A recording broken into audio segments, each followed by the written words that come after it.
Swami Niti Namine Namaste Saraswati Deve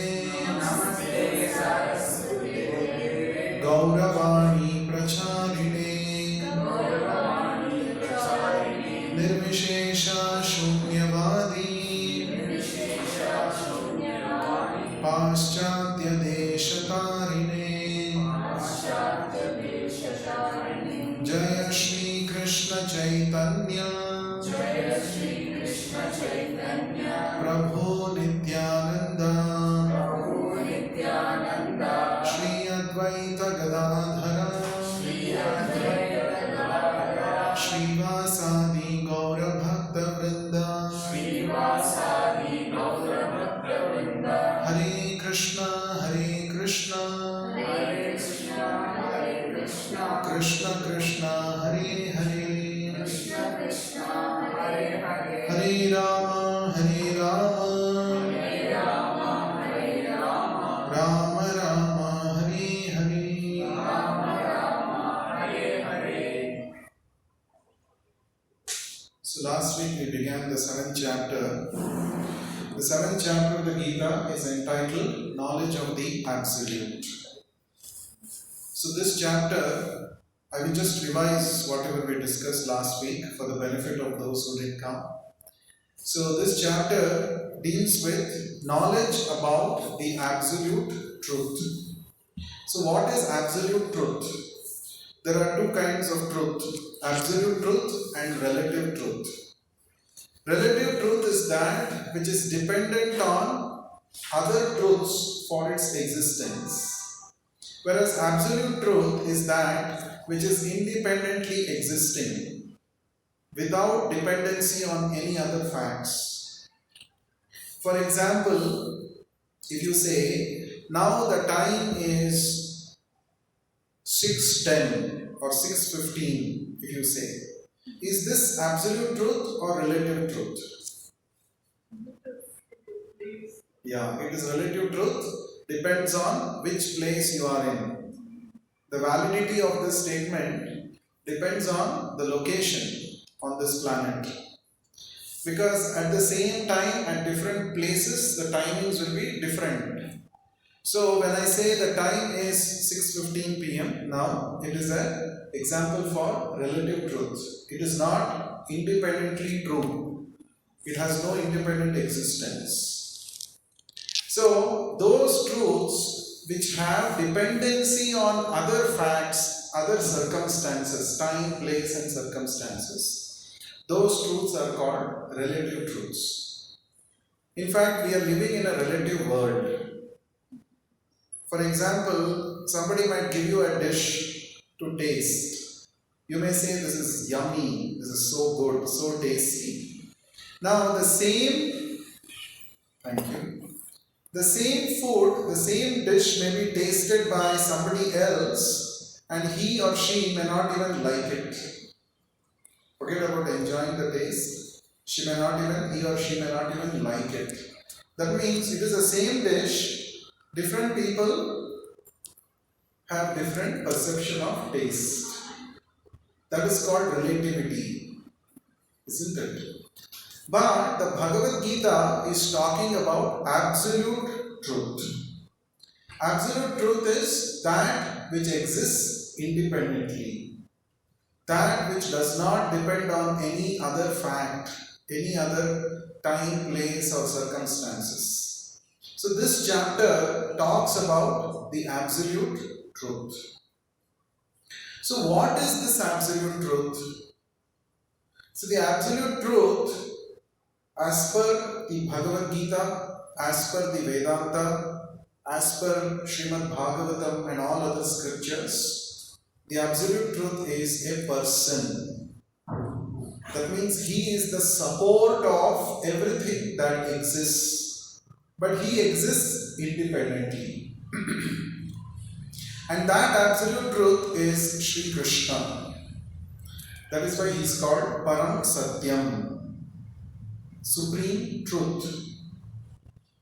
So in this chapter, Lord Krishna is talking about himself. Another word of caution, the first 6 chapters, Lord Krishna talked about different yoga processes. He talked about Karma Yoga, Jnana Yoga, he talked about Dhyana Yoga, and finally he concluded in the chapter 6, last shloka number 47, he concluded that Bhakti Yogi is the topmost yogi. The shloka is Yoginam api sarvesham, among all yogis. Mad Yoginam api sarvesham, he says, Yoginam api sarvesham madgatena antaratmana. Madgatena means always thinking about me. Antaratmana, within his mind.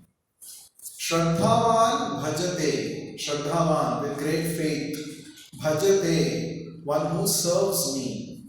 Bhaja is the root word for bhakti. Bhakti comes from the Sanskrit root word bhaja. Bhaja means to serve. So bhakti, many times people think bhakti is just an emotion. No, bhakti is not just devotion. But bhakti means devotional service. After when you feel that I have to devote myself to somebody, that devotion has to be expressed through kaya, manasa, vacha. 3. Through our thoughts, through our words, and through our actions. So that expression of love, devotion towards God, towards the absolute truth, through any of these 3 is called bhakti, devotional service. Kaya means through our body, actions. Vacha means through our words. And manasa means through our mind, by thinking, thoughts. So Krishna is saying, one who is always absorbed in me in these 3 ways. Always thinking about my original form. He is the highest yogi. That means we have to serve Krishna, we have to serve God through these 3 ways.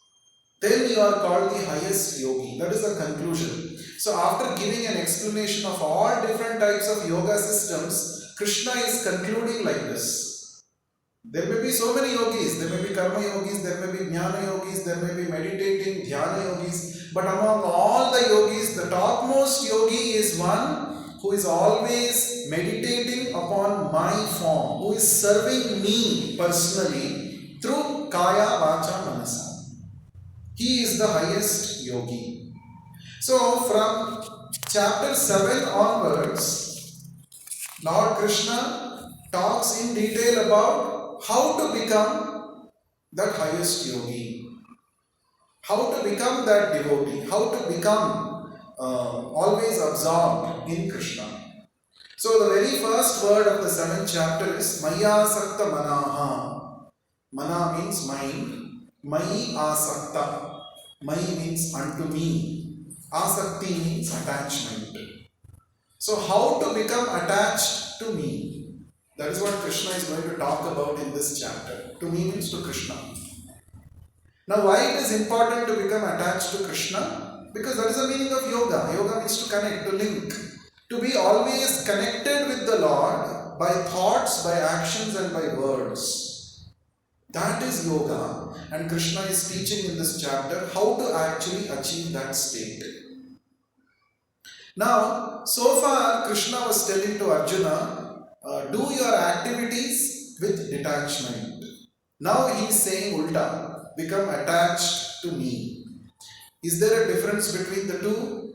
Actually no, both are same. Becoming attached from material things and becoming detached from material things and becoming attached to Krishna, both are one and the same. Both happen simultaneously. Like when you are eating food, with every morsel of food that you are eating, you are getting nourished. Your body is getting nourishment. At the same time, your hunger is going away. Both happen together. Simultaneously it happens.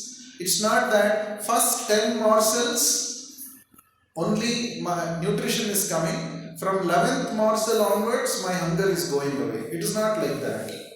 Going away of hunger and getting nutrition both happen simultaneously, together, with every bit of food that you are eating. So in the same way, spiritual development means to simultaneously develop attachment for Krishna and detachment from all that which is unnecessary. Right? So therefore it is told in the Bhagavatam, Vasudeve Bhagavati Bhakti Yoga Prayojitaha Janayati Ashu Vairagyam Jnanam Chayat Ahaitukam. When we apply ourselves to the process of Bhakti Yoga, what happens? We get two things as byproducts. When we engage ourselves in devotional service in Bhakti Yoga to Krishna, two things happen simultaneously. The first one is we develop transcendental knowledge, spiritual knowledge. Simply by chanting, simply by following the process of bhakti, even if a person is most illiterate, he will not remain in ignorance, because Krishna gives the knowledge which enlightens such a person. So, spiritual knowledge does not depend on our material abilities. It is not dependent on our material qualifications. Oh, I am a very scholar, I am a great scholar. I have so many degrees. Therefore, I have more qualifications to understand Bhagavad Gita. Oh, somebody is illiterate. He doesn't even know how to read or write. That means maybe he will not understand Bhagavad Gita. No, it is not like that. In fact, many a times it is reverse. Suppose somebody is materially very qualified, such a person, he becomes very proud about his position and he fails to understand the real spiritual knowledge. Therefore, material qualifications do not come into picture in spiritual advancement. This is very important. That means when we are student of Bhagavad Gita, we should give up the pride and pride that we have. Oh, I am a great, very learned person. I am an intelligent person. I am studying in such a premier institute. So I am great. Having this kind of pride, when you approach Bhagavad Gita, you will not get anything. Just like when Krishna spoke the Bhagavad Gita, Sanjaya was narrating it live and he was speaking to Dhritarashtra. So Dhritarashtra, when he heard the entire Bhagavad Gita, was there a transformation in him? No, there was no transformation. But transformation happened in Arjuna. In Sanjaya also transformation happened. That we see in the last chapter where he says that when I recall the conversation between Krishna and Arjuna, I feel thrilled and overjoyed. My hairs stand on end. I feel like hearing it again and again. That's a wonderful conversation. By the grace of Vyasadeva, I was able to hear all this. So he says, that means after the Bhagavad Gita, Arjuna was a different person, Sanjaya was a different person, but Dhritarashtra remained the same. Why? Because Dhritarashtra is too much attached to material things. Arjuna was also sort of attached to material things, but he was coachable. He agreed to follow, consider what Krishna is saying. But Dhritarashtra was not even ready to consider.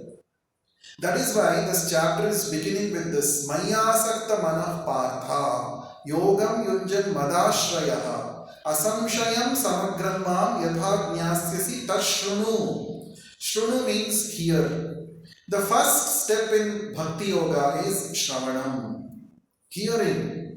Hearing about Krishna. Very, very important. And hearing about Krishna, when you are hearing, you should hear from the right source, who is a pure representative of Krishna. That is very important. If you hear from anybody else, the same result will not come about. What is the result we are supposed to achieve after hearing Bhagavad Gita? Maya Sakta Manaha, Krishna Sakta Manaha. Our mind should become attached to Krishna. We should become attached to Krishna. And also, all our doubts should get resolved. Right? Asamshayam, all the samshaya, all the doubts that we have should get resolved. And also, Madashrayaha, we should take Krishna Ashrayaha, we should take shelter of Krishna. These are the three results of hearing about Krishna from the right source. What is that? Becoming attached to Krishna, taking shelter of Krishna, and becoming free from all doubts. Now, these three results can be achieved only when we hear from a person who has already attained this. Suppose you want to study chemistry. Will you go to somebody who does not know anything in chemistry? No. You will go to somebody who is well versed in chemistry. That person will be able to clarify all your doubts and give you clarity about various concepts. In the same way, to study Bhagavad Gita, one must approach a bona fide guru, bona fide spiritual master, who is fully attached to Krishna, who has taken shelter of Krishna, and who is free from all doubts and delusions. And Arjuna is so fortunate that he is getting to hear directly from the Lord. Now we may say, oh, we are not as fortunate as Arjuna. No, because Krishna's words are non-different from Krishna. So when we study Bhagavad Gita under the guidance of a bona fide spiritual master who is coming in the parampara system starting from Krishna, we get the same understanding, same benefit that Arjuna got by hearing from Krishna directly. Right? So when we hear about Krishna, we must hear with attention, we must hear with affection. Very, very important. Oh, who is speaking here? Oh, the Lord is speaking. And who is the Lord? He is not some stranger. I am related to him. Each one of us is related to him. So this is called Apta Vachana. Apta Vachana means somebody who is very dear to you. When he speaks something, you should pay extra attention. Why? Because this person is my well-wisher. Whatever he is going to say, it is for my benefit. Therefore, I should pay very good attention and hear. This is Apta. So all the Vedas, Upanishads, the scriptures, Puranas, Ramayana, Mahabharata, they are all called Apta Vachana. Apta Vachana means words spoken by your well-wisher. So when you speak to your father or your mother, you not only hear attentively, you hear affectionately. Because they love me so much. How do you know they love you? They have demonstrated that. By taking so many sacrifices for you, they have sacrificed their personal comforts and they have helped you come to this stage. Therefore, they are affectionate to you. Now, how do I know Krishna is affectionate to me? Krishna is affectionate to me because every moment I am breathing, the air that I am breathing is given by Krishna. Right? Parents can help me after Krishna makes all arrangements. If there is no air to breathe, how can parents survive and how can they show their affection to you? Isn't it? Therefore, Krishna is our dearmost well-wisher. This is very, very important. We have to understand this. So, when we hear Bhagavad Gita with this understanding, oh, my dearmost well-wisher is speaking. So, let me hear with attention and affection. Isn't it? So, and third one is we have to hear with intention. What is the intention? Intention is declared here in the first shloka of the 7th chapter. I should hear in such a way that by the end of Bhagavad Gita, I should be able to develop attachment to Krishna. I should be able to take shelter of Krishna. And I should be free from all doubts by the mercy of Krishna. This is the intention. Dhritarashtra did not have this intention. Dhritarashtra's intention was, in fact, when he got to know from Sanjaya that Arjuna had kept his bow and he said, I will not fight, Dhritarashtra was very happy. Oh, at least by this my sons will be saved. The war will not happen. It is good. He was thinking like that. And then when Krishna started speaking Bhagavad Gita, Dhritarashtra became unhappy. See, actually Arjuna is a good person, good boy. He's saying, I will not fight. But look at this Krishna. He's spoiling his mind.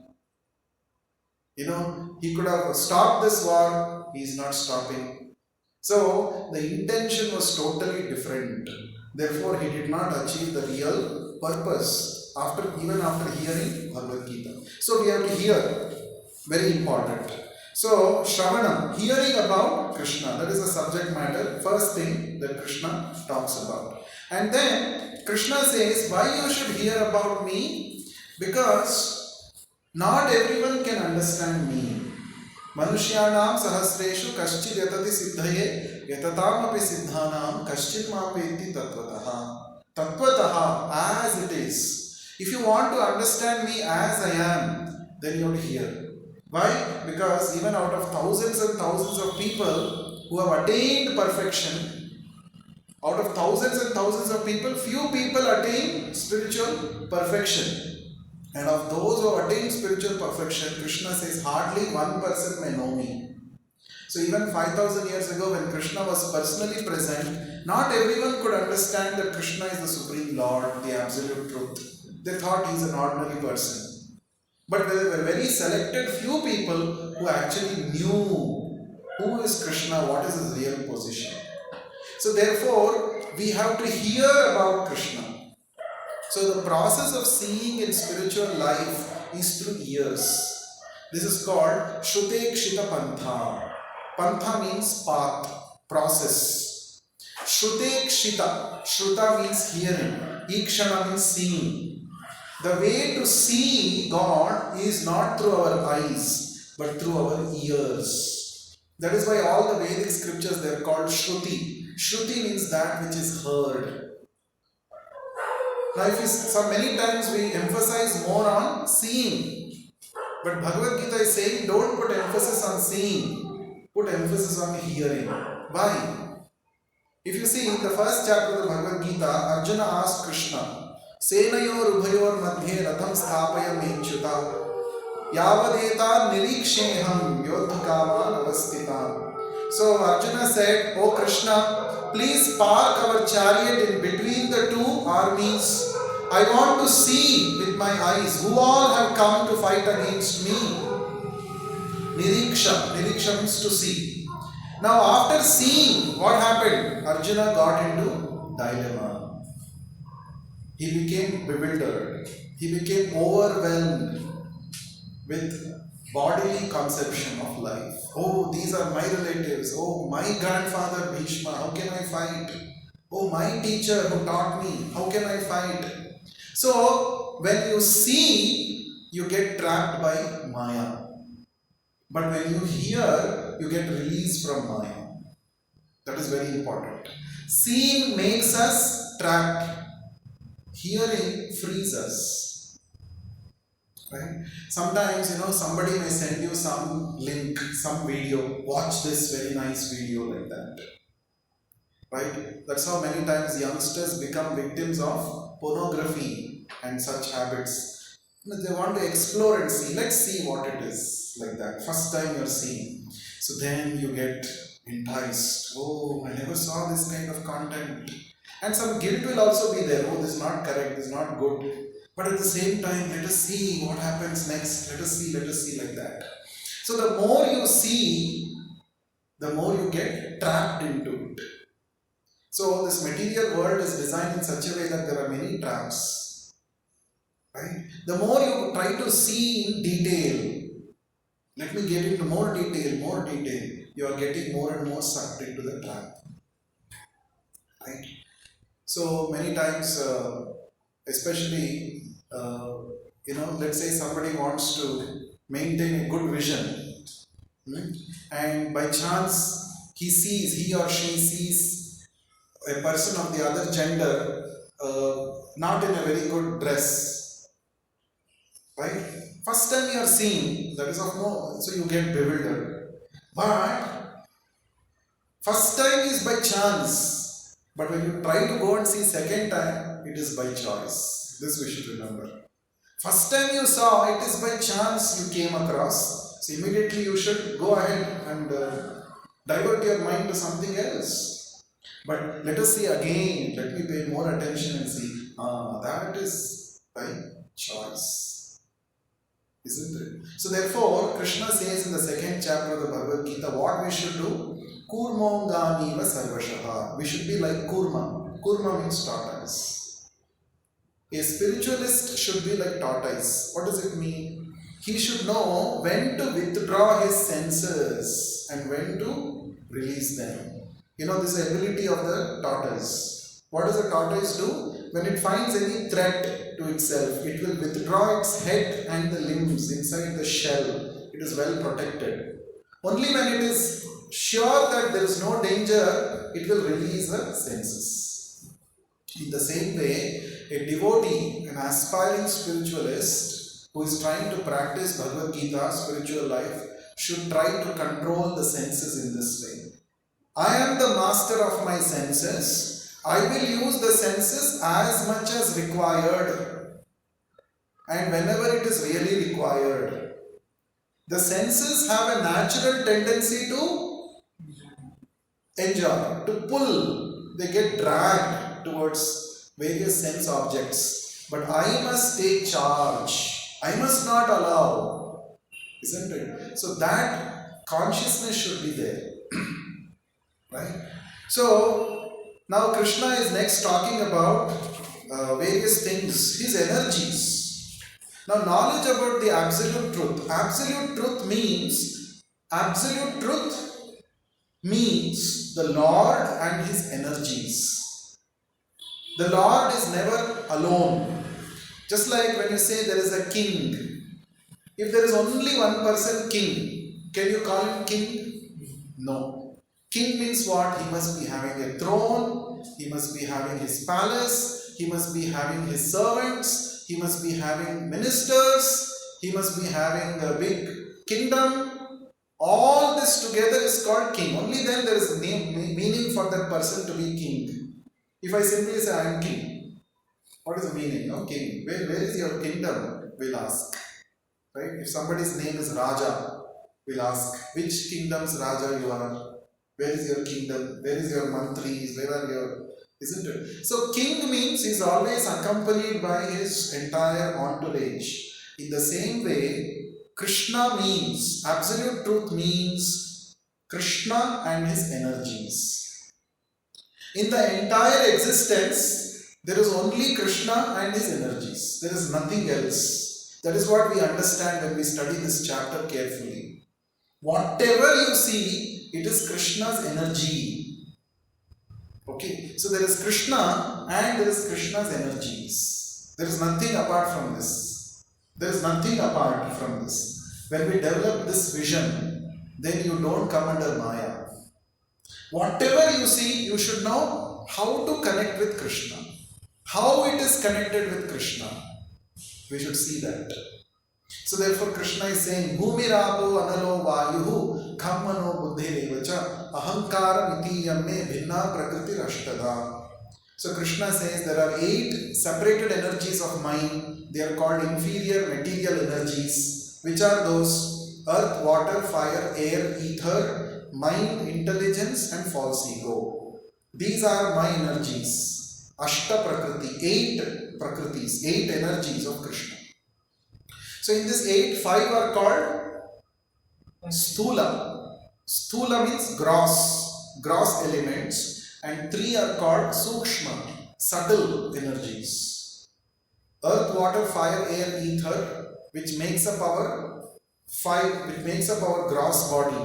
This is called gross elements. And within this there is software. What is that? Mind, intelligence and false ego. These 3 are also energies of Krishna, but they are Sukshma. Because you cannot touch and see, you can only feel. Right? These are all energies of Krishna. They are called inferior material energies. And superior to these material energies, we have the jiva, the soul. Soul is also energy of Krishna. That's what Krishna is saying here. Apareyam itastvanyam prakritim vidhi me param jiva bhutam mahabaho yayedam dharyate jagat.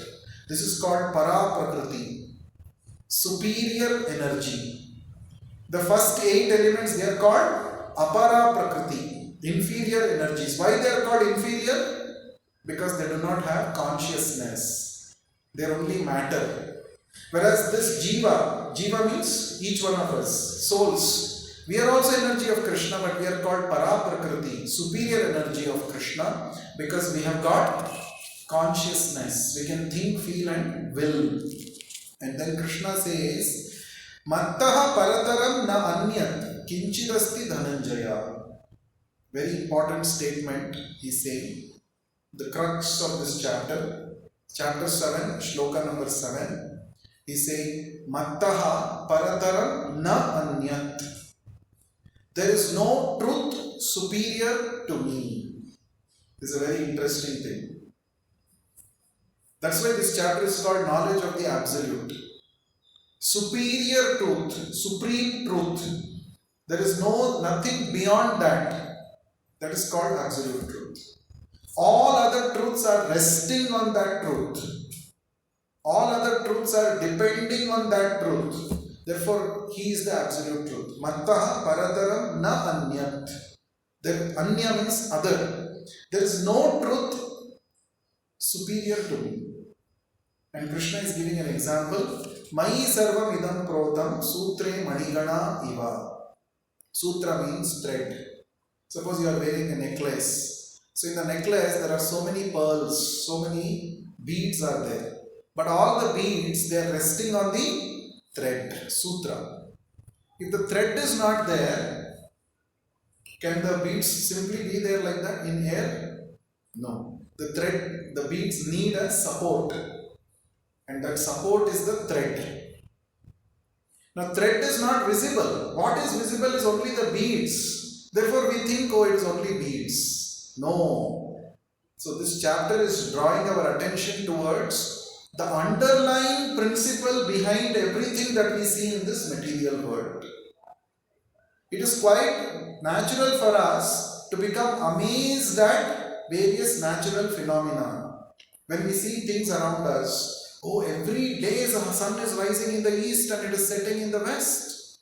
What a wonderful thing. Every day. Not even one day it is missing. It's not that sometime by chance the sun will rise from the south and set in the north. No. It is always from the east to the west. Correct? So we get amazed at this. But behind this phenomena, natural phenomena, what is there that is invisible to our eyes? And that knowledge is revealed in this chapter. Right? In the necklace, only pearls and beads are visible, but behind that, the thread is there, which is the support structure, without which the necklace will collapse. In the same way, so many wonderful things you may be seeing in this world, but behind all those wonderful things of nature, there is the Supreme Lord, there is God. Right? So, that is the absolute truth.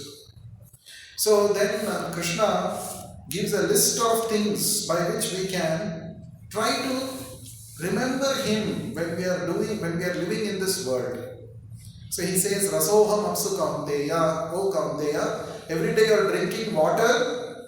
Whenever you drink water, you remember the taste of water is Krishna. Rasa aham, Krishna is saying, I am the rasa, the taste of apsu. Up means water. And then Prabhasmi Shashi Surya Yoho. Every day you are seeing sun and moon brightly shining. They are dissipating the darkness of this world. You should know I am the source of the Prabha, the effulgence of both the sun and the moon. The sun and the moon, it is producing light. One is producing on itself, the other one is reflecting. But the original source of both the lights is me, Krishna is saying. And then Pranava Sarva Vedeshu. There are so many Vedic scriptures which are revealing knowledge. Among all the Vedic mantras, I am Pranava, the Omkara. A, U and Ma. The three letters make up the Omkara. A, U and Ma. Right? So what does it mean? A, U, Ma. It represents the three principles of this world, material world. Creation, maintenance and destruction. Creation, maintenance, destruction. These three things are happening always in this world. And this is happening under the guidance, superintendence of the Absolute Truth, Krishna. So therefore he says, I am that Om, Pranavaha. Shabda K. When I am speaking now, you are able to hear the sound. It is traveling through the medium, it is coming and touching your eardrums, you are able to hear it. So Krishna is saying, the Shabda that you are hearing, which is traveling through the medium, you should know it is me. Right? That means nothing is happening in this world without my involvement. That is the meaning. So when we understand this thoroughly, we will see how we will learn the art of seeing everything in connection with Krishna. See, the root cause of our suffering is we have forgotten our relationship, our connection with Krishna. Now this knowledge helps us to remember Krishna in every action that we do. Simple thing, we are drinking water every day. 4 or 5 times we may be drinking water. Each time, just remember, oh, the taste of this water is Krishna. You become devotee. Just by that. Anybody can do that. This is called Krishna consciousness. Being conscious of Krishna always. Now somebody may say, what will happen if I remember Krishna and drink water? Will the water get digested nicely? Or if I don't remember Krishna, something else will happen to me? No, the idea is every activity that you do, somehow or the other, connect with Krishna. Use it as an opportunity to remember Krishna. Our problem is we have forgotten Krishna. Seeing this world minus Krishna, that is called Maya. Maya means illusion. When you see things disconnected from Krishna, that is called Maya, illusion. But when you see things in relationship with Krishna, that is knowledge, freedom from illusion. And then he says, Paurusham Nushu, I am the ability in man, both man and woman, both. I am the ability. Right? We all have ability to do so many things, no? All this ability is coming from me only, Krishna says. Right? How? Somebody may ask, how? I am eating nutritious food, I am getting energy, I am doing. So what is the big deal? In another chapter, Krishna says, Aham Vaishvanaro Bhutva Praninam Deham Ashritaha. He says, I am present in everybody's body as the digestive fire. And by this, all kinds of food that you are eating, I am only digesting. Right? There is a digestive fire, even according to Ayurveda, there is a digestive fire in our body, which makes us hungry. If the fire comes down, you are not feeling hungry. Correct? So, Bhima is called Vrukodara because his digestive fire was 1,000 times more than a normal person. He would get hungry so much. But everybody has this digestive fire. So Krishna says, I am only that digestive fire which is helping you to digest the food that you are eating. That means if the digestive fire, Vaishvanara Agni, is not working properly in your body, whatever you may eat, it will not digest, you will not get ability, you will not get energy. Therefore Krishna is saying, I am the ability in you. So, why is Krishna saying all these things?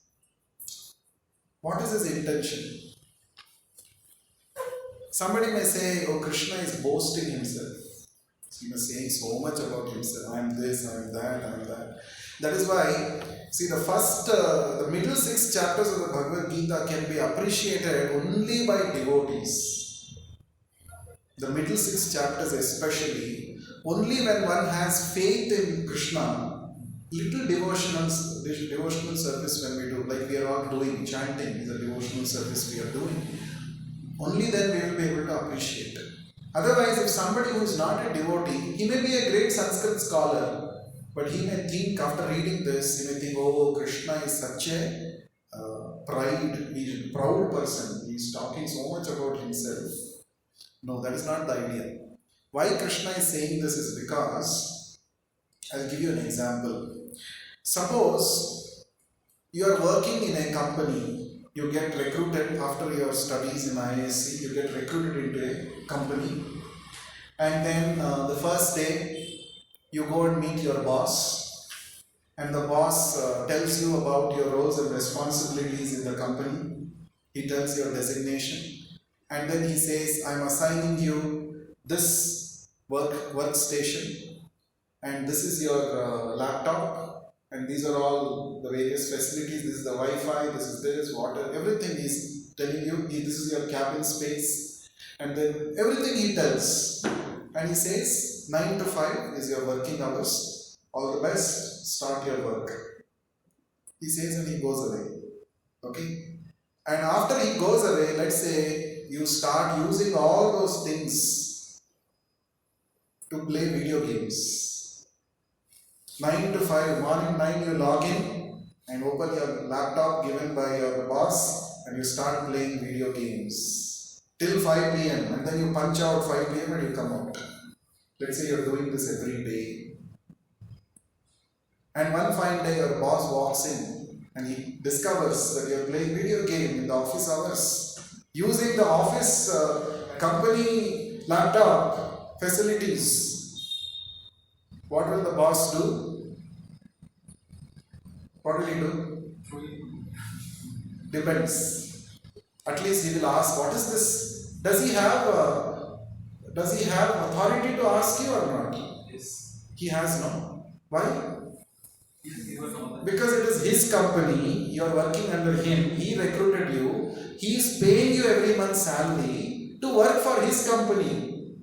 But you are working your own thing, you are doing your own stuff. You are definitely answerable, isn't it? Now, this is what we are also doing in our daily life. Now, Krishna is saying, no, Bhumi Rapo Nalo Vayu Khammano Buddhi Revacha Ahankara Nitiyam Me Bhinna Prakriti Rashtada. Krishna is saying all this earth, water, fire, air, ether out of which your body is made, it is mine only. So, whose body you are all having? Whose body? Chidambar? Krishna's. But we are thinking it is my body. Chidambar is thinking it is Chidambar's body. Right? I am thinking it is my body. She is thinking it is her body. Therefore, I can do whatever I want to do. No, Krishna is reminding, please be careful. The body that you are having now, not yours. It is mine. The mind you are having now, you think you can do whatever you want with your mind. I have given. It is my mind. For some time I have given you. And not only that, you are the soul now. That soul is also mine only. You are also mine only. You are also mine, your body is also mine, your mind is also mine, all the abilities that you have also is coming from me. Every day you are enjoying sunshine, moonshine, that is also mine. This world is mine, everything is mine, and what are you doing? You are not doing my work. What a big tragedy. When Krishna wanted Arjuna to fight the battle of Kurukshetra, he kept the Gandhi and said, no Krishna, I will not fight. That's why Krishna is saying, what is this you are saying? Nonsense. Your body is mine. Your ability to fight is mine. Everything is mine and I have arranged this battle of Kurukshetra and I want you to fight and you are saying I will not fight. So, many of us don't know who is the boss in our life. We are thinking we are the boss. That is why this knowledge is so important. No, it is not. I am not the boss. I am only tenant, occupant. Owner is Krishna. This we have to understand very, very carefully. Any doubt? Owner is not us. We are not the owner. Suppose you take some house for rent. You are paying monthly rent. Does the house become yours just because you are living in that house? No. The house still belongs to the owner only. You are just occupying for some time. You cannot claim proprietorship. So Krishna is saying all this to remind us that we belong to Him. So therefore we are supposed to work for Him. That is why in the 11th chapter at the end, Krishna says, Mat karma krin, do my work. What work are you doing? You are doing your own work. Don't do all that. You do my work. Why you should do my work? Because everything belongs to me. Whatever I have given you, it is all mine. This is very important realization we will get when we study this. When we say my work, Krishna's work, Yeah. it's like prescribed duty. Yes. So, whatever activity we are doing, we have to offer it to Krishna. That Krishna says in the 9th chapter. We will see that. So, Prabhupada gives an example. Suppose you are a cashier in a bank. In the bank, you are counting so much money, cash, from morning to evening, 9 to 5, you are counting. So many people deposit, you count and keep it. Can you take some money back home? Every whole day I am counting, it is mine only. Can you have like this, take some money to home? No, you cannot take. It is bank's money. You are only counting, that's all. Your work is only to count and be happy with that counting. And at the end of the month, you will get your due salary. That is different. You cannot take, so many notes are there. One note I will take every day. That is Maya. When you say, let me enjoy for myself, it is for me. That is ignorance, that is illusion, that is going to bind us, that is going to create karma bandhana. That Krishna is explaining in the 3rd chapter. Yajnartat karmano anyatra lokoyam karma bandhana. Work for yajna. What is yajna? Yajno vai Vishnu. Yajna is another name of Vishnu. Work for Vishnu. Who is our boss? Vishnu is our boss. He has provided everything to you. Work for Him. Then you will get salary. If you don't work for Him, what you will get? Karma bandhana. You are creating karma, actions and reactions, and you get stuck in the cycle of birth and death. We are not supposed to get stuck like that. We are supposed to get out of this. Go to the spiritual world, which is our real home. But what we are doing, we have forgotten where we are supposed to go. We have forgotten what we are supposed to do. We have forgotten who is the boss. And we are very busy. Anybody who asks, please chant Hare Krishna. No, I am very busy. Please come for Bhagavad Gita class. I am very busy. What are you busy? For what are you busy? Yeah, I am very busy. For what? You are busy in serving Maya. We are all busy in this world, serving Maya, without knowing that we are supposed to serve Krishna. He is our boss. So this chapter, if we study nicely, it can bring about a revolution in our thinking, in our actions. And then Krishna says, people don't know me. They don't know that I am the boss. Why? Something is stopping us from knowing who is the boss. Tribhir gunamayai bhavaihi ebhi sarvamidam jagat mohitam nabhijanati ebhi parama vyayam. We are all mohitam. Mohitam means what? We are illusioned. Right? We are illusioned. We are deluded by what? Tribhir gunamayai bhavaihi. We are deluded by 3 modes of material nature.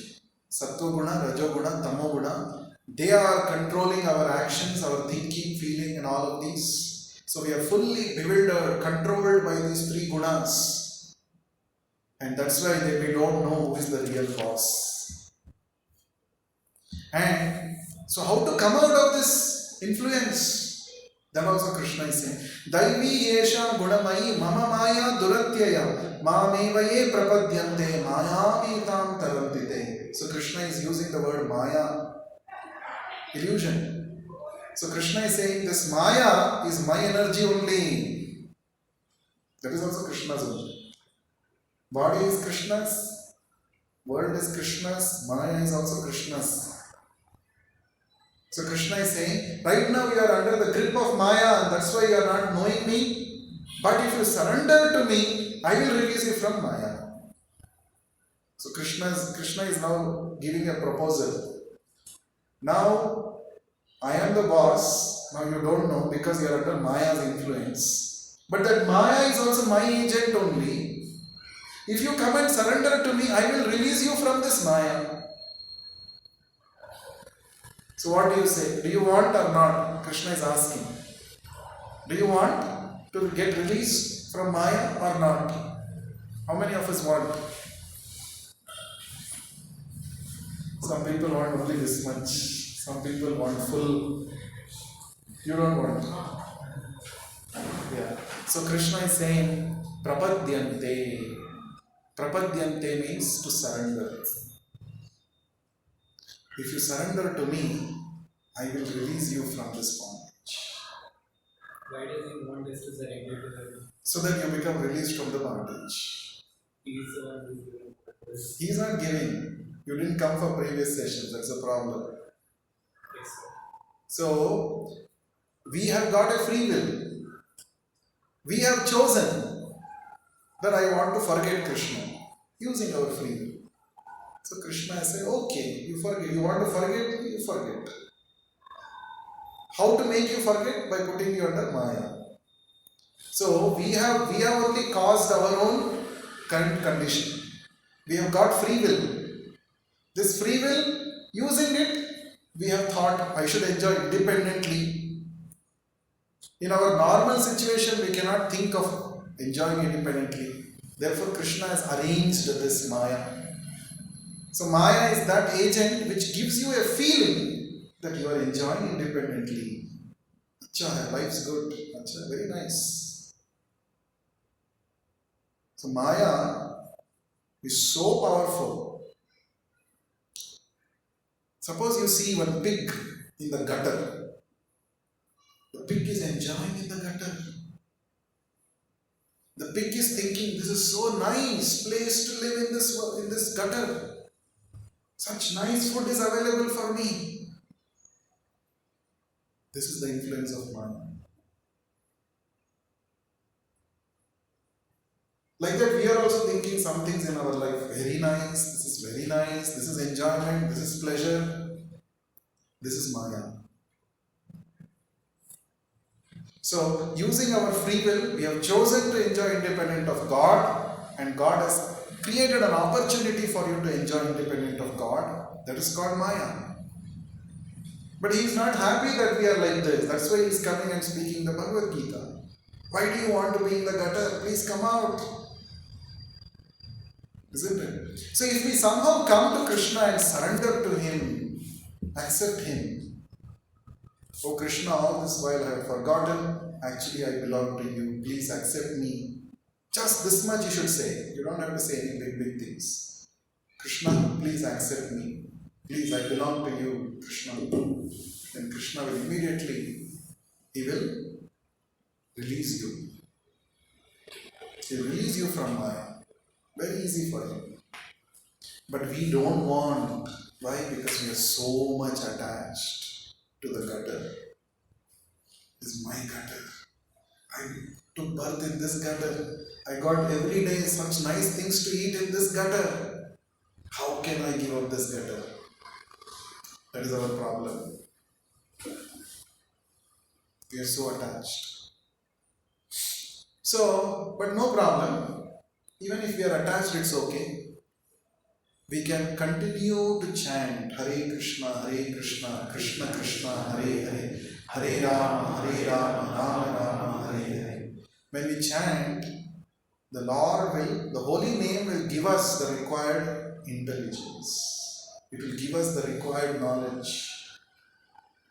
We have developed, because we have lived in this material world for so many lifetimes, we cannot think of becoming detached. So tough, so difficult. There is one nice story. So once, one devotee went in Africa, in some place, to preach Bhagavad Gita. And he was talking to some coal mine workers. Coal mine, it's a very terrible place.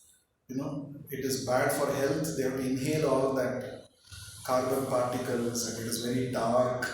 They have to go deep to get the coal, all that. So the devotee said, well, we simply have to accept Krishna, simply have to chant his holy name and become his devotee. Then we can become free from all this material problems and you can go back to Krishna. Like that the devotee was trying to say. So one of the mine workers, he said, if I go back to Krishna, that's very nice you are saying. Suppose if I don't go back to Krishna, what will happen? He said, you will go to hell, you will suffer. You will suffer so much. And then he started describing what is hell. Hell means it will be very dark. Hell means it will be, not a very nice place. Like that he was explaining. So then that coal miner said, I'm already in hell only, no. This coal mine is like hell only. So I'll remain here only, no problem. Like that. Then how to make him understand? So these coal miners, they were reading newspaper every day because they want to know what is happening in the world. So that person was trying to, he said, in hell you won't get newspaper. Oh, is it? Oh, then I'll not go to hell. I'll not go to hell. Tell me what to do, he was saying. So the point is, what is a learning anyone wants to share? What is the learning from this? Attachment. Newspaper. One day if I don't read newspaper, what will happen to my life? What is the use? Kal ka newspaper, aaj ka waste paper. What is the use? There is no use. But still we want to read, we want to know what is happening in that. What is happening in your life? That you are not bothered at all. Isn't it? Anyway, so the point is, we have to make a resolve that I have got this human form of life and I have got this wonderful opportunity to connect with Krishna, to become devotee of Krishna. I should utilize it nicely. I may be born in ignorance, but I should not die in ignorance. Isn't it? Generally people say, you are born poor, but you should not die poor. But what Bhagavad Gita is saying is, you are born ignorant, but don't die in ignorance. And that is why Krishna is speaking the Bhagavad Gita. So, like Arjuna, we must make Krishna as our guide. Right? Then you get the right understanding. So then Krishna says, 4 kinds of people do not surrender to me. What are those 4 kinds of people? First one is Mudha, foolish people. In Sanskrit, Mudha means donkey. Foolish people, they are called Mudha. Now we are only that. Don't have to. Many times when we hear such words, we think I am not that. No, I am only. We are only. Applies to us. Mudha means foolish. Then Naradhama, Nara Adhama, lowest among humans. Actually, we have an opportunity to become Narottama, the best among the humans. But we are choosing to become Naradhama. How do you know? We are simply engaged in sense enjoyment only. As soon as we get up in the morning, now how to enjoy? I want bed coffee, bed tea. Increase enjoyment, all enjoyment I want. How to maximize my sense pleasure. If somebody is always thinking in this way, he is called Naradhama. He is like the pig in the gutter. First of all, you are in the gutter, you want bed coffee in the gutter. What is this? First you should think of how to get out of the gutter. That is intelligence. Right? Then Maya Apaharita Jnana, one whose intelligence is stolen away by Maya, one who is illusioned. Means who is not able to make out what is important in life, what is not important. He is called the 3rd category, Maya Apaharita Jnana. What is important, what is not important, you can't make out only. That is the influence of Maya. Something which is important, we ignore it. Something which is not important, we pay so much attention, we put so much time and efforts in that. That is an example for illusion taking away our knowledge. And then, Asuram Bhavam Ashrita, leading a demoniac lifestyle. Right? Demons always say there is no God, I am God. That is Asura. Asura. Anybody who thinks like this, that I will conquer everything, there is no God, I am God. By my plans, my schemes, I will control everything. He is Asura. So these four categories of people, they are called Dushkrutinaha, miscreants. They will never surrender to God. So therefore, what is the result? They are always under Maya. Because Krishna told, if you surrender to me, I will release you from Maya. But these four categories of people, they will not surrender. So therefore, they are under Maya. But there are four kinds of intelligent people who surrender to Krishna. Chaturvidha bhajante mam jana sukrutino arjuna. There are sukrutinaha, opposite of dushkrutinaha is sukrutinaha, pious people. Four kinds of people, they serve me and I will release them from Maya. What are the four categories of people? Artaha. Artha means distressed. One who is going through some difficulties, problems in life. Sometimes people go to God, to temple, I have so many problems, please help me. But Dushkrutinaha, even if they have problems, they will not go. Miscreants will not go. But Sukrutinaha, pious people will go. And see, we all come under one of these four categories. Artha, some problem has come in life. Maybe some breakup has happened, right? Or something like that has happened. Oh God, please help me, right? Or Artharthi, we want wealth, seeker of wealth, Artha, some money I want. A lot of people go to Tirupati, please give me money, right? They ask, please give me money, give me increment, give me salary, hike. Then Jignasu. Jignasu means inquisitive people. Those who have a lot of questions about life. Right? They also come to Krishna. And fourth one is Jnani. Jnani means one who is already in knowledge, who is pursuing knowledge. That is very rare. Very, very rare. To find a real Jnani is very rare, even in IISc. So four kinds of people come to me, Krishna is saying. So you all can think which category we all belong to. Right? But even, so these four things can act as an impetus for us to come to Krishna.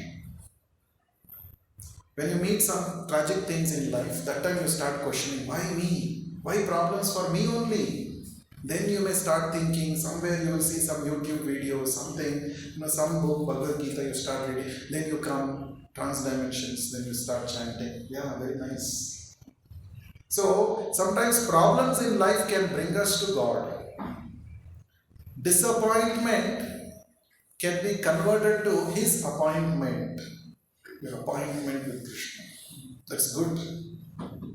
Right? But the problem is, Krishna is saying among the four, Jnani is the best. Because Jnani is fixed in knowledge, he will never go away. But the remaining three people, as soon as their problem is solved, they'll go away.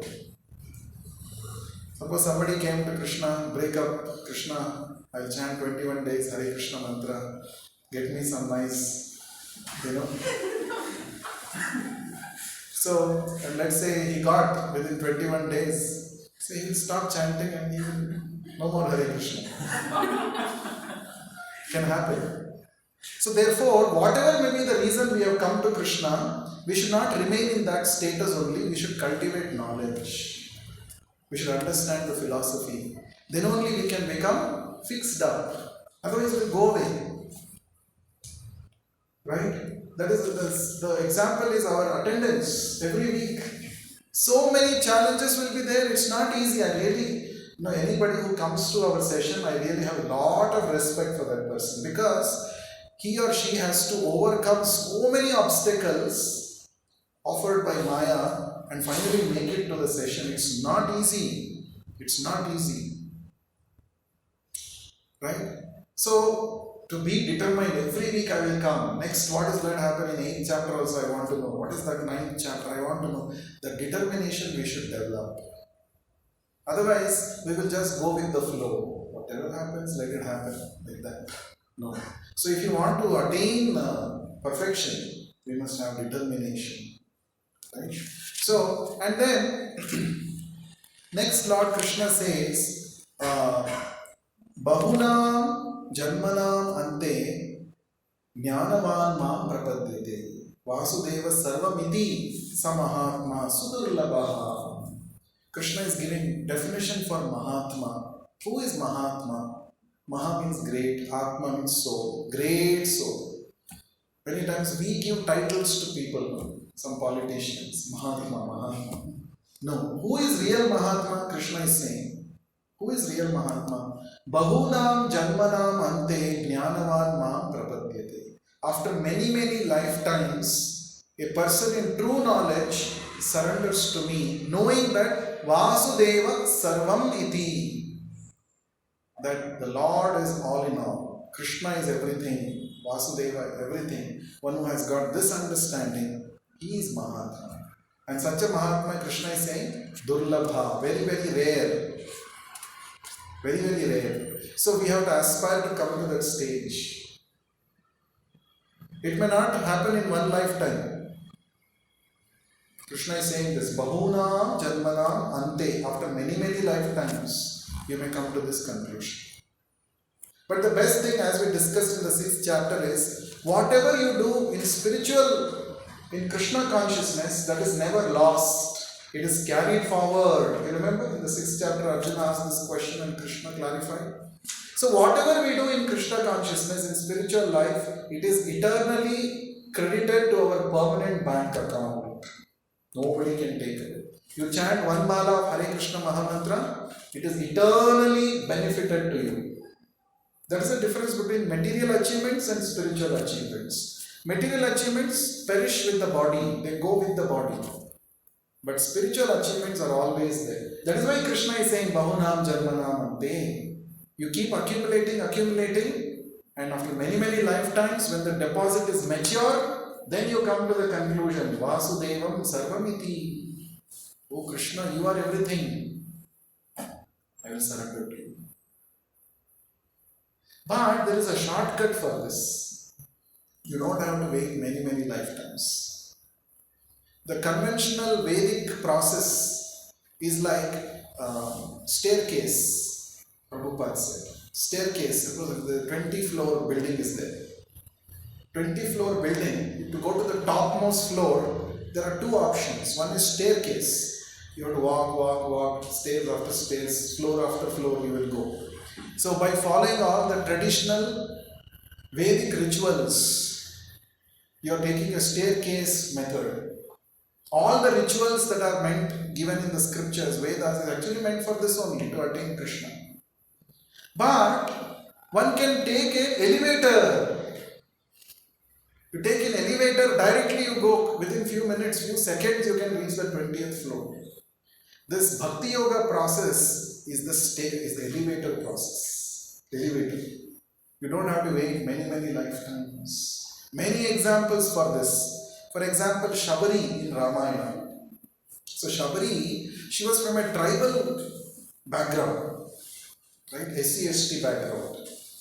If you talk in today's modern terms. She had not studied Vedas. She was not knowledgeable in all that. But she took the instruction from Matanga Rishi, who was a very self-realized soul, great devotee.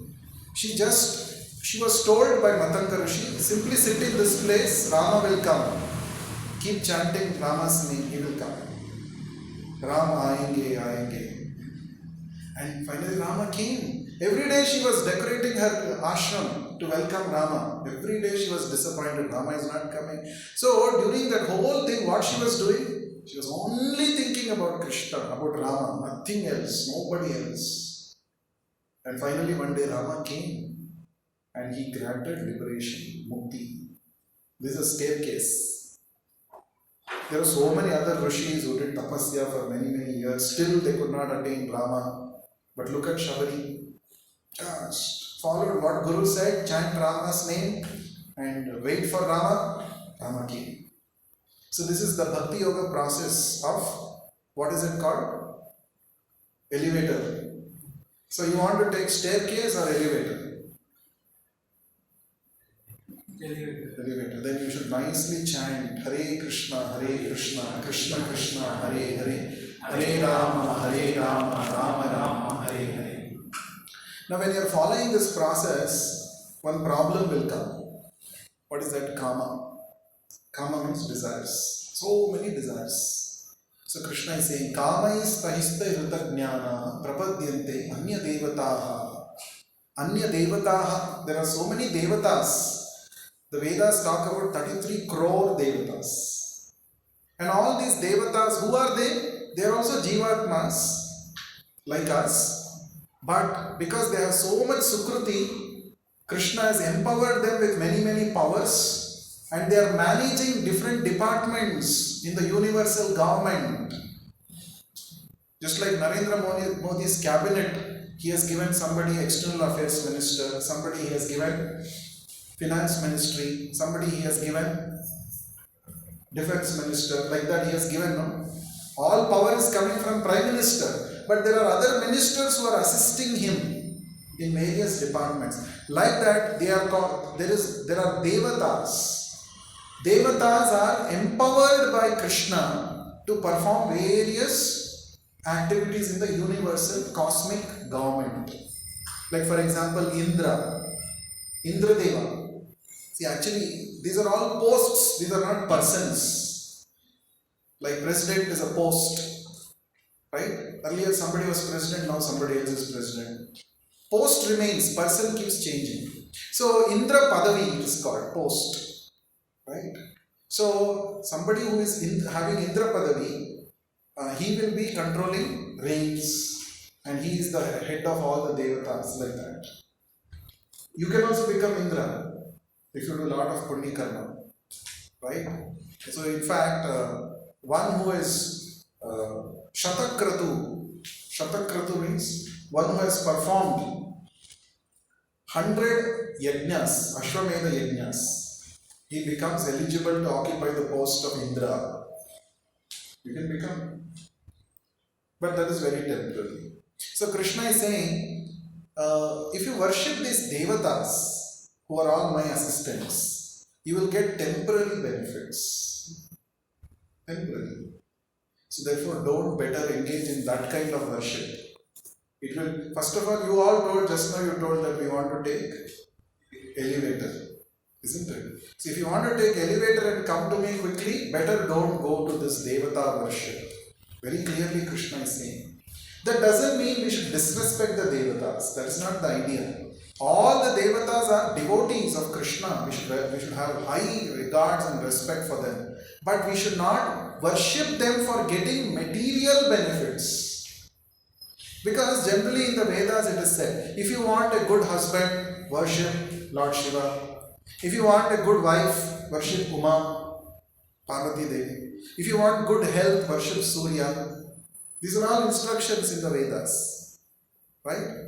If you want wealth, you worship Kubera, you worship Lakshmi, you worship all these people, you will get everything. Right? So, and vratas are recommended, and these are very attractively, nicely presented. There is a different reason why all these vratas are recommended. So that it is meant for making people not become atheists. At least don't become atheists. Okay, you want this, you do this vrata, very powerful, you will get this benefit.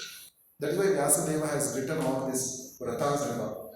But it will take a lot of time.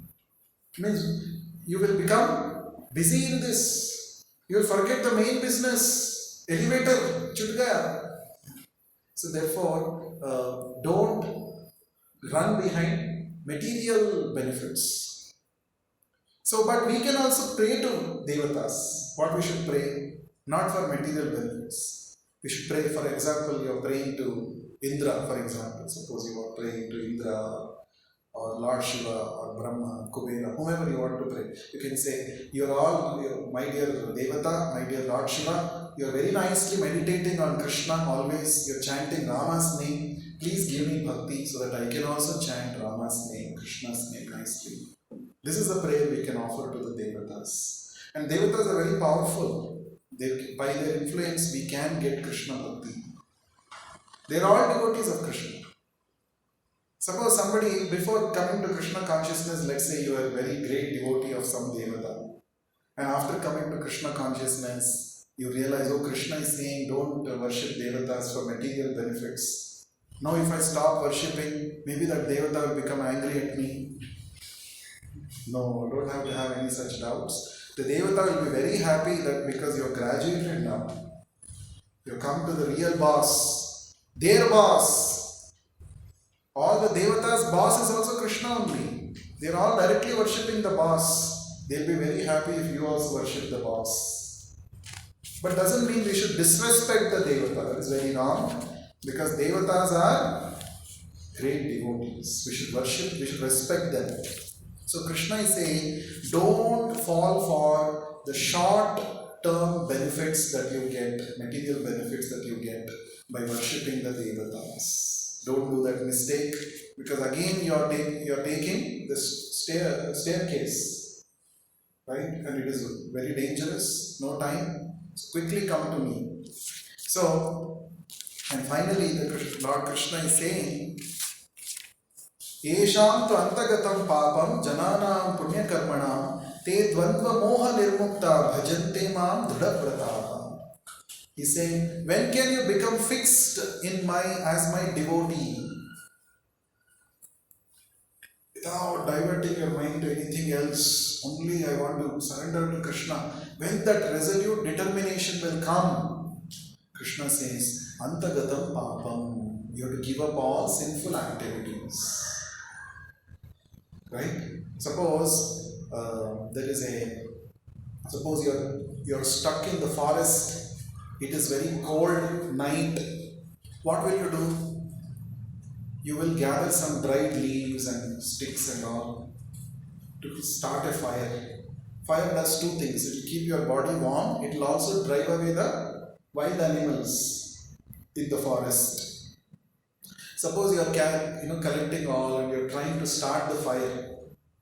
When you are trying to start the fire, suppose your friend comes and pours one can of water, bottle of water on it. Pura satyanash ho gaya. One side you are trying to start the fire, another side somebody is making the wood wet. Then how can the fire start? So one side we are trying to get into the elevator. Chanting Hare Krishna is elevator. It will take you directly to the spiritual world. But on the other side, if you engage in sinful activities, papa karma, then both will cancel out each other. Just like some trying to start the fire, putting water on it. So therefore, we should give up sinful activities. And there are 4 root sinful activities which we have to give up. Meat eating, intoxication, gambling, illicit sex. These 4, they are the prominent sinful activities, the root cause of all other sins.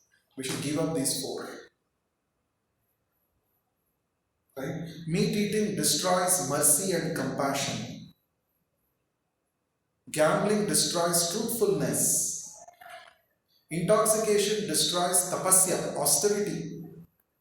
And what is the 4th one? Illicit sex destroys cleanliness of the body and mind. 4 things we have to keep away. From a distance, we should keep it away. It's not for us. If somebody offers any one of these 4, just do one big namaskara for him and go away from that place. Because that will suck us into so many other sinful activities further. So these 4 things we should really keep away. And in Kali Yuga, these 4 things are nicely advertised. KFC, McDonald's, what is the other one? Betting apps. Huh? Betting apps. So many things, betting apps, yeah. So we should be very careful. Right? These four, wherever these four activities are practiced, their Kali Prabhava will be there. Kali influence. Kali influence is what? Quarrel, misunderstanding, fight, and ignorance. No Krishna Ashraya, Madashraya will not happen. You cannot take Krishna shelter, you will take shelter, full-fledged Chela of Maya will become. So these four things we have to keep away. That's why Krishna says, if you want to become fixed up in my bhakti, give up these four sinful activities. So that is the summary, the message of the 7th chapter, knowledge of the Absolute. We'll stop. Any questions anyone has? Please distribute Mala. Yes. In the fourth of this chapter, so in the first one, it is mentioned that the Paramatma feature is temporary. So how we should understand? Paramatma exists only in the material world. That's the meaning of temporary. In the spiritual world, there is no Paramatma. Supreme Lord Bhagavan, directly you can serve him. Here, Paramatma is required as an interface between Atma and material world. So in spiritual world, it's not required. That's why it is said it is temporary. Spiritual one and soul and body. Soul means, person, Lord, and Bhagavan. Yes. Any other question anyone has?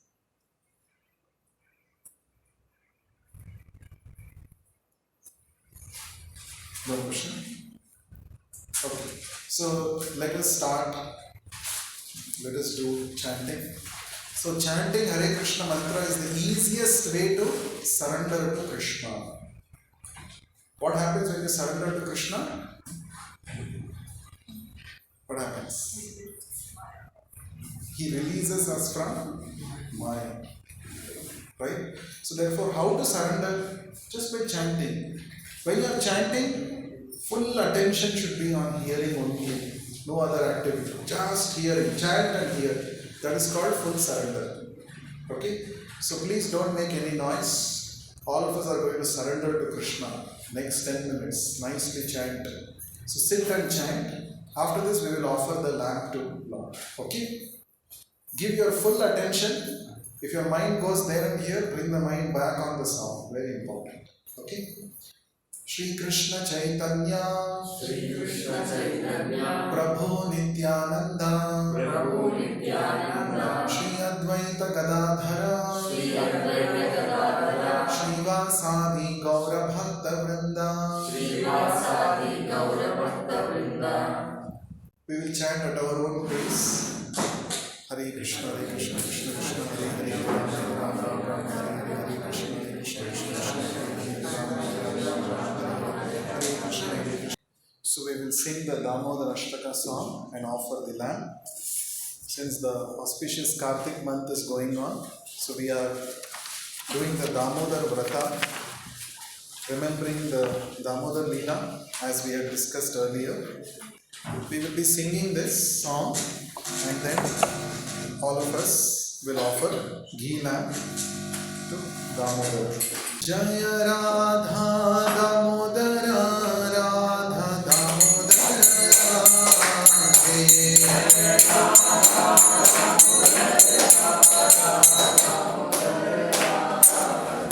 Jaya Radha Damodara Radha Damodara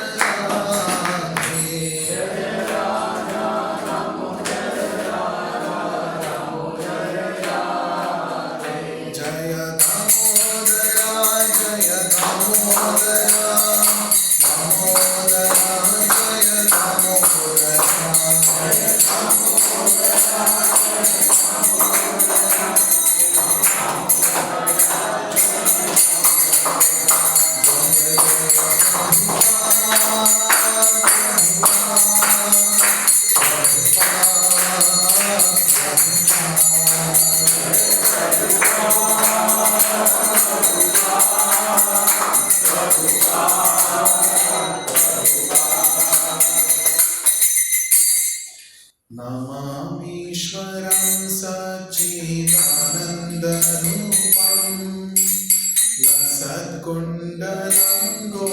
मूले भजमानम्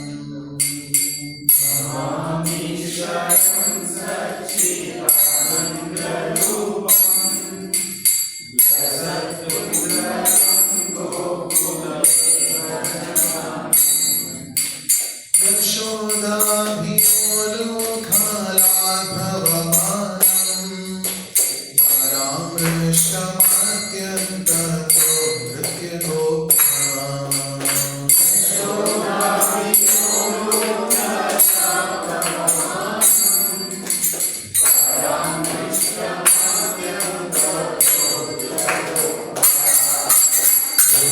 तं मोहनेत्रयुग्मं रचन्तम् कराम्भोजयुग्मेन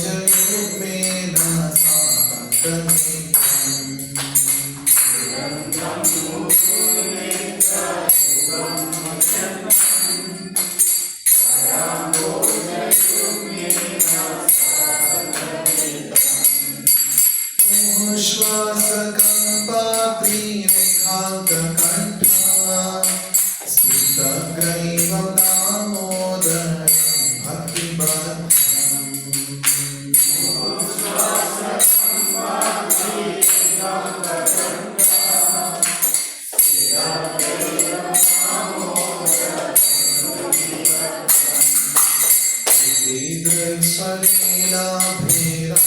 ीदृक्स्वलीलाभिरानन्दकुण्डे स्वघोषं निमज्जन्तं ज्ञापयन्तम्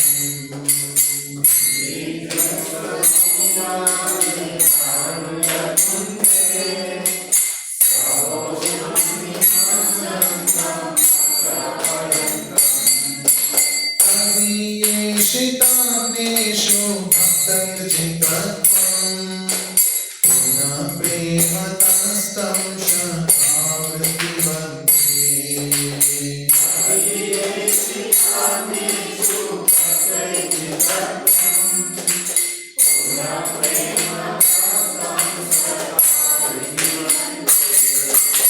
परं देवमोक्षं न मोक्षबन्धिना न चन्यं वृणेऽहं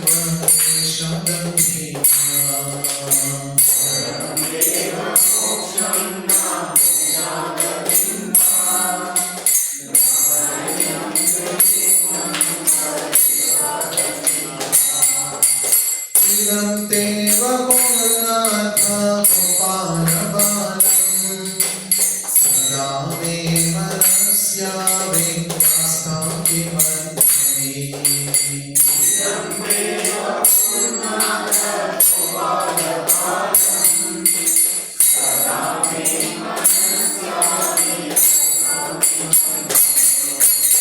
इदं ते मुखं भोजम् अत्यन्तनीकै कृतं कुन्तलं स्निग्धकनिष्ठगोप्ता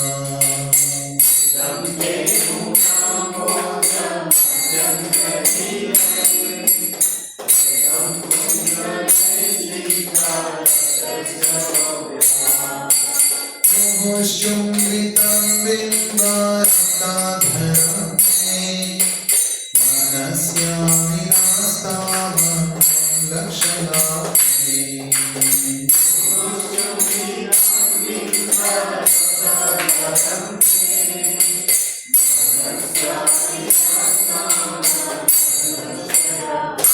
नमो देव दामोदरनन्दविष्णो प्रसीद प्रभो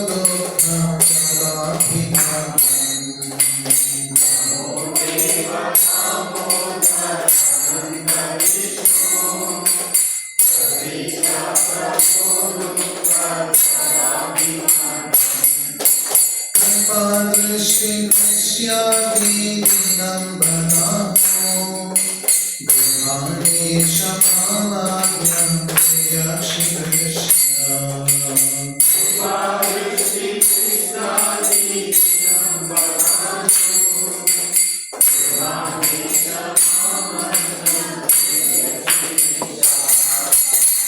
वेदात्मजो बद्धमुद्यैव यद्वान् भयामोचितो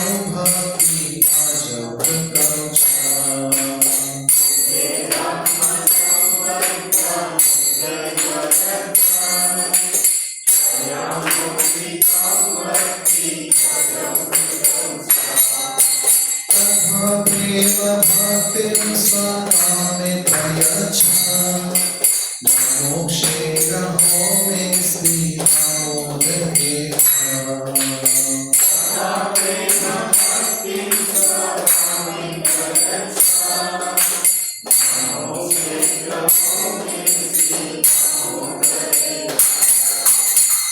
नमस्ते सुधामे स्फुरतीति भामे त्वदीयोदराय विश्वस्य भामे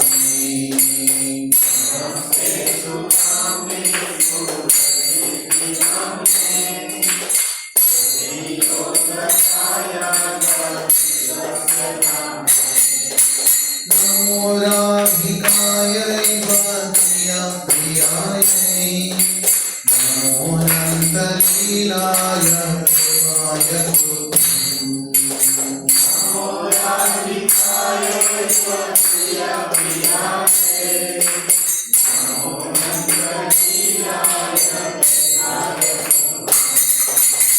नमो राधिकायै प्रियायै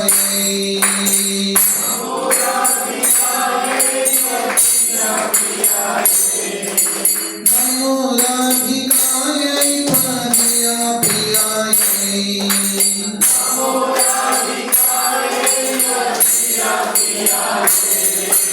नमो अनन्तलीलाय देवाय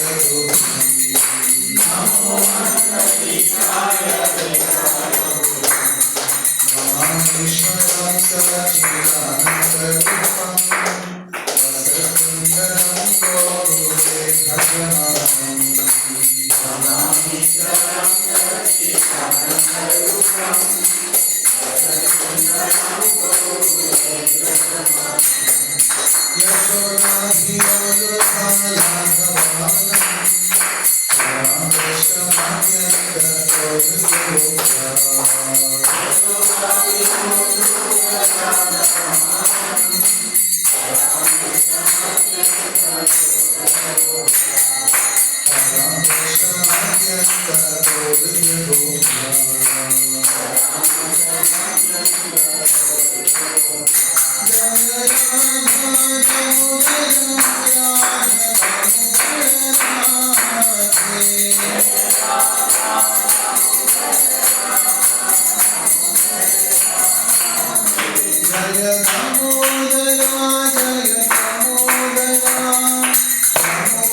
श्री राधा दामोदर की जय। कार्तिक दीपोत्सव महामहोत्सव की जय। श्री प्रभुपाद की जय।